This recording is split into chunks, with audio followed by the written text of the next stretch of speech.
Mental health in the West is generally understood to be a negative state, the absence of various forms of disruptions that affect whether and to what extent an individual can conform or fit into the society and meet its expectations. The integral yoga views mental health in an entirely different sense, with an affirmative definition. This definition includes an alignment with a purpose filled life, the infusion of awareness and joy in its higher sense of ananda, and the recognition that the outer being, with all its normal day to day challenges, disruptions, and concerns, is not our true being. Sri Aurobindo speaks of a triple transformation of the consciousness.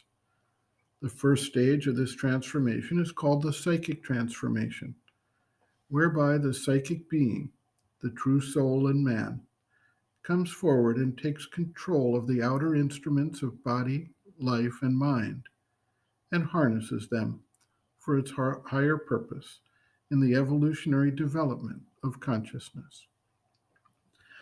Dr. Dalal notes, quote, "The quintessence of mental health, from the viewpoint of integral yoga, lies in a change of consciousness from one that is governed primarily by the outer consciousness of the physical, the vital, or the mental, to one that reflects more and more an inner or a higher consciousness.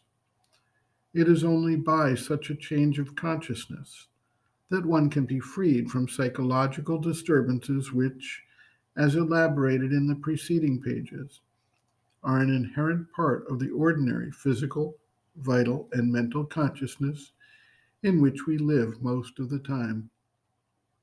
The kind of change of consciousness that is favored most in integral yoga is that of psychicization, which lies in bringing the mind, the vital, and the physical under the domination of the psychic. Such a change can be brought about gradually when the discovery of one's inmost being becomes more and more the dominating purpose of one's life. Before one discovers one's inmost being, one usually comes in contact with parts of the being which are intermediate between the outer being and the inmost being. Such a contact with these intermediate planes of the being, referred to in integral yoga as the subliminal or the inner parts of the being, does liberate one from the disturbances of the outer consciousness.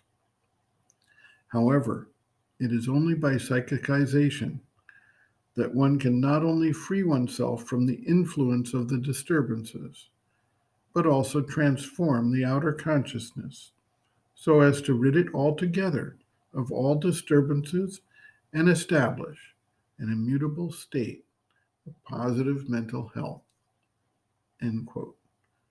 Reference, Sri Aurobindo and the Mother, Living Within the Yoga Approach to Psychological Health and Growth, Introduction, Mental Health and Integral Yoga, pages XXXII to XXXVII.